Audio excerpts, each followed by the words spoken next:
ในใจในความคิดของแต่ละคนเนี่ยถูกครอบงำโดยความอยากได้อยากดีอยากมีอยากเป็นในกิเลสพันหาสารพัดทุกอย่างเนี่ยสัพพะวัตถุทุกอย่างในตัณหา108คืออารมณ์นั่นแหละทั้งว่าโลกนี้จึงคลับเคลื่อนด้วยกองกิเลสด้วยกองตัณหาด้วยกองอุปาทานแต่ละคนพร้อมทุกเมื่อที่จะโมโหพอความอยากมานำหนาพร้อมทุกเมื่อที่จะโมโหที่จะโกรธที่จะหวังสังหารทำลายซึ่งกันและกันพร้อมทุกเมื่อพร้อมทุกเมื่อที่จะดีใจในการหลงกับสิ่งที่ได้มากเนี่ยพร้อมทุกเมื่อถ้าเขายกย่องดีใจหลงตนเองไปถ้าเขานินท่าเว้าหักล้างในสิ่งที่ตัวเองกำลังเอาความคิดเห็นกับของขึ้นมาอวดมาอ้างพร้อมทุกเมื่อที่จะโมโหนั่นแหละคำว่าความอยากตัวเดียวแล้วมันนำหนาเพราะเฮาบ่รู้ประมาณในการใช้ชีวิตบ่รู้ประมาณในทรัพย์สินสมบัติบ่รู้ประมาณในการกินการอยู่บ่รู้ประมาณในว่าสิ่งใดควรสิ่งใดบ่ควรเพราะว่าบ่ได้ฟังธรรมพระพุทธเจ้าเลยบ่รู้จักประมาณบ่รู้ประมาณในการบุคคลคำว่ารู้ประมาณในการบุคคลอุปนิสัยของแต่ละคนคือเฮานั่นหลงลูกตัวเองหลงหลานตัวเองหลงญาติตนเองพี่น้องสุว่า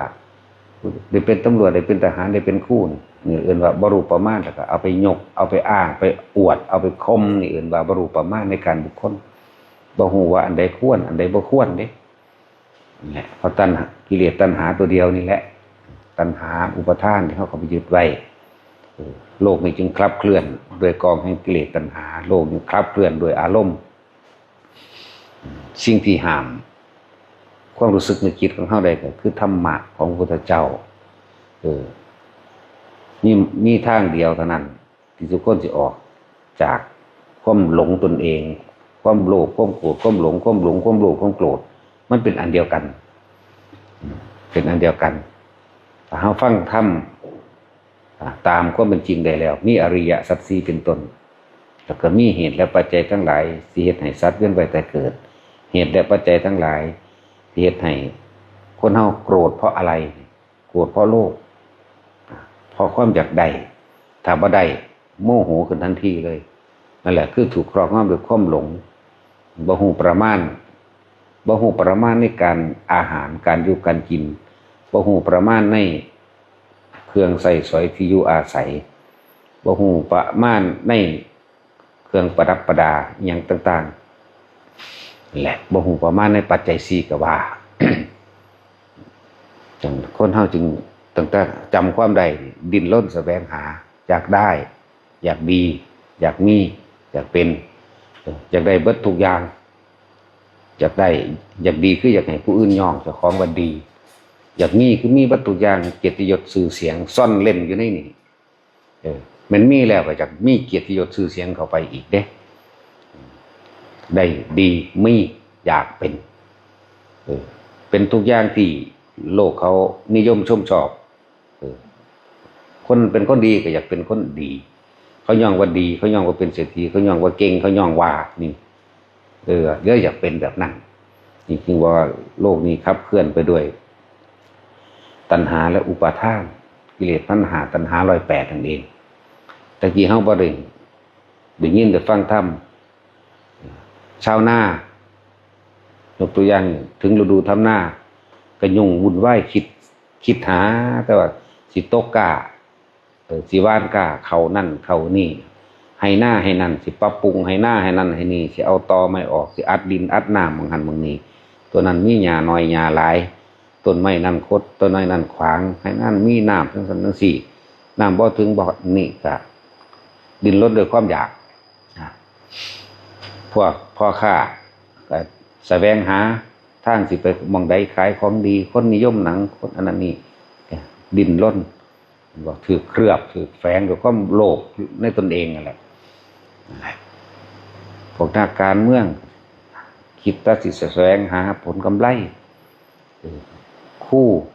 อาชีพเหล่านั้นคิดแต่สิหาวิธีอันนั้นอันนี้สิมาสอนหลายอย่างที่ว่าเขาอาจขาดคิดบ่ถึง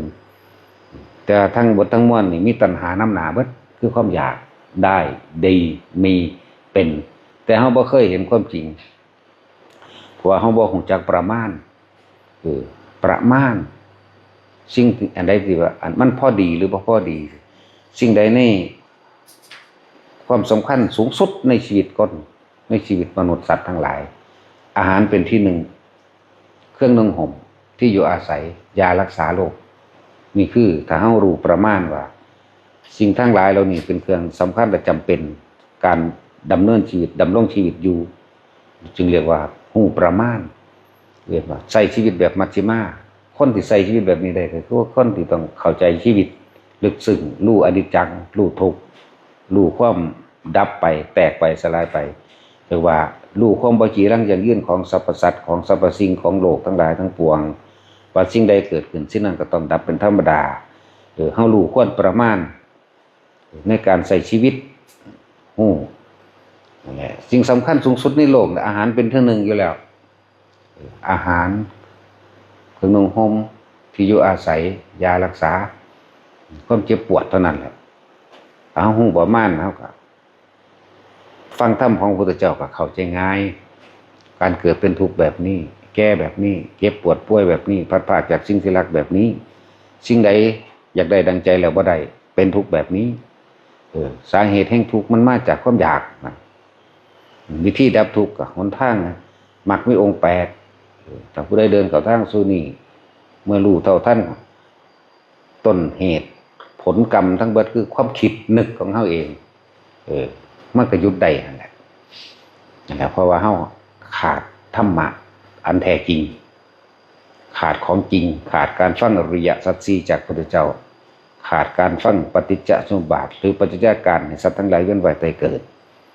พวกเฮาจึงเป็นทุกข์ดิ้นล้นทะเยอทะยานเวียนว่ายครับเคลื่อนด้วยเมื่อโลภขึ้นหน้าโกรธก็พร้อมทุกเมื่อที่สิทำลายทุกอย่างโดยเฉพาะตนเองนั่นแหละคือความหลงโลภโกรธหลงเลยเป็นหนึ่งเดียวกันถ้ามีโลภกับโกรธกับหลงก็อยู่ในกันทันทีเลยถ้าตัดโลภได้โกรธก็เกิดขึ้นบ่ได้คนเฮาถ้าบ่อยากมันก็บ่แสวงหาแต่ว่าใช้ชีวิตโดยมัชฌิมาคือการรู้ประมาณในอาหารการอยู่การกินรู้ประมาณในที่อยู่อาศัยรู้ประมาณในเครื่องนุ่งห่มรู้ประมาณในยารักษาโรคแล้วก็รู้ประมาณในการบุคคลคนเป็นแบบนี้บ่ควรคบคนเป็นแบบนี้ควรคบนั่นแหละพอสุดท้ายทุกคนก็ต้องตายจากโลกนี้อยู่แล้วโลกนี้ยังคงเดิมแต่ว่าโลกนี้ก็ต้องดับคือกันเนี่ยขึ้นอยู่กับความสั้นความยาวสิ่งใดเกิดสิ่งนั้นดับเด้อคือเฮาเกิดเฮาดับความคิดเฮาเกิดเฮามันยังบ่ได้แซ่อยู่ซั่นความคิดก็ยังดับได้คือกันนั่นแหละเฮาควรการศึกษาอันสูงสุดคือการศึกษาความคิดเจ้าของเองศึกษาในกายศึกษาในใจเจ้าของเองถ้าศึกษาสิ่งเหล่านี้แล้วเนี่ยพ้นออกจากการเวียนว่ายตายเกิดพ้นออกจากตัณหาพ้นออกจากการขับเคลื่อนโดยตัณหาพ้นออกจากอารมณ์ต่างๆในความโกรธโมโหจะขานั่นแหละพ้นออกจากความหลงการศึกษาสูงสุดคือการศึกษากายกับใจกายนี่มันเป็นของง่ายๆเนี่ยบ่จีรังอย่างยืนแน่นอนบังคับบ่ได้แน่นอนตายแน่นอนนี่นะแต่สิ่งที่บ่ตายคือใจนี่แหมนั่นแหละเฮาจึงสกัดมันไว้อย่าให้มันคิดไปเรื่องนั้นเรื่องนี้ให้เกิดความอยากได้อยากดีอยากมีอยากเป็นใดๆทั้งสิ้นวิธีฝึกเพิ่นก็แนะนำเฮามาแล้วตลอดบุคคลผู้นั้นต้องเฮ็ดเอาเองนั่นแหละพอเฮาบ่เห็นต้นเหตุเฮาจึงต้องรับผลกรรมต้นเหตุคือใจ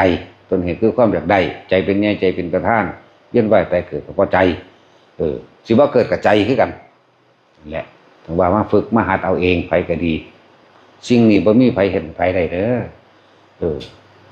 ศีลเอาให้กันบ่ได้มีแต่บอกว่าเฮ็ดแบบนี้ศีลคือความบริสุทธิ์ในการไม่เบียดเบียนทำร้ายให้ผู้ใดผู้หนึ่งเสียชีวิตศีลตลอดทั้งมนุษย์และอมนุษย์ทั้งหลายเรียกว่าบริสุทธิ์ถ้าศีลนั้นบริสุทธิ์แล้ว จิตมันก็ตั้งมั่นอยู่ในความเป็นกลางเองดอกคนเฮาที่ไปลักไปปล้นจี้ไปฆ่าไปด่าไปทำร้ายกันเพราะความอยากตัวเดียวดิค ความโลภตัวเดียวนั่นแหละนั่นแหละนึกว่าให้ศึกษาเบื้องตัวต้นเหตุมันเลยบัดใจจิตความคิดเน้นอยู่ในนี่พอเฮาบ่เคยหยุดมันได้จักเทื่อแล้วเฮาบ่ฮู้จักว่าวิธีหยุดแบบใดเฮาจึงสร้างฐานที่ตั้งแห่งจิตเพื่อให้เกิดจิตตั้งมั่นหรือสมาธิเมื่อจิตตั้งมั่นดีแล้วเฮาจึงเห็นสิ่งทั้งหลายเคลื่อนไหว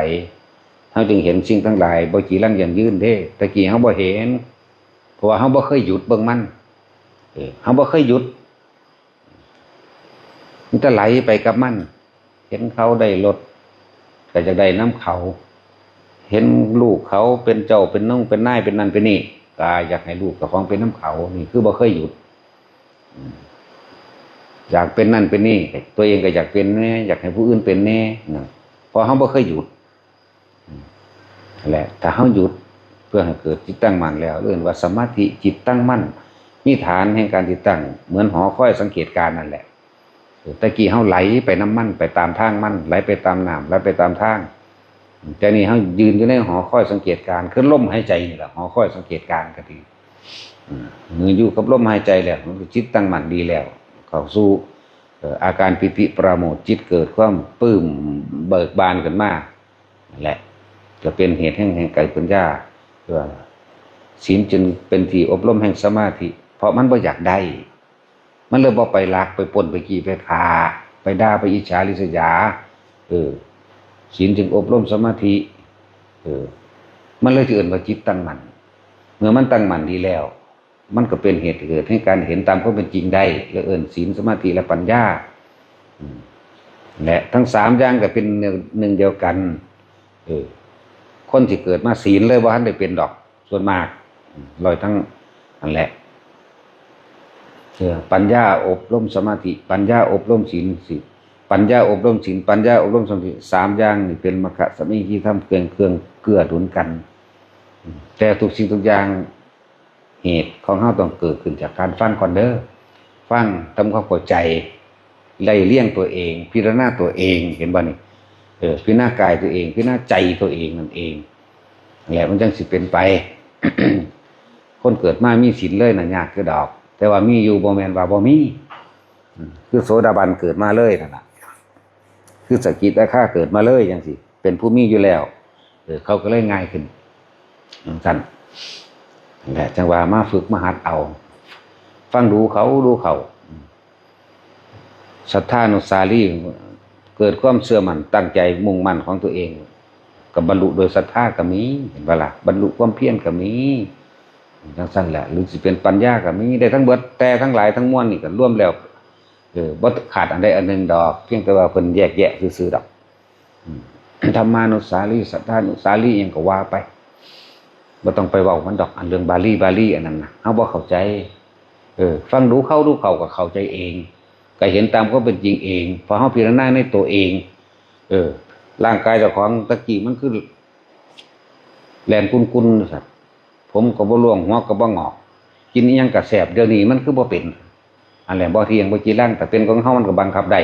อันนี้มันบ่เป็นของเฮาต้องยอมรับมันและสุดท้ายก็ต้องแตกกายทำลายขันธ์คือร่างกายอันนี้แหละฝึกเอาฟังให้มันเป็นเห็นให้มันเห็นอย่างเห็นในเจ้าของนี่เดี๋ยวบ่ไปเห็นแนวอื่นดิจิตในจิตคือการเห็นความคิดของเจ้าของมันเห็นความคิดแล้วมันก็หยุดคึกเห็นความคิดแล้วก็หยุดคึกเอาไปว่ามึงคิดไปโลดแต่ว่ากูบ่ไปคิดนำมึงนี่นะมันก็อยู่เองอะละ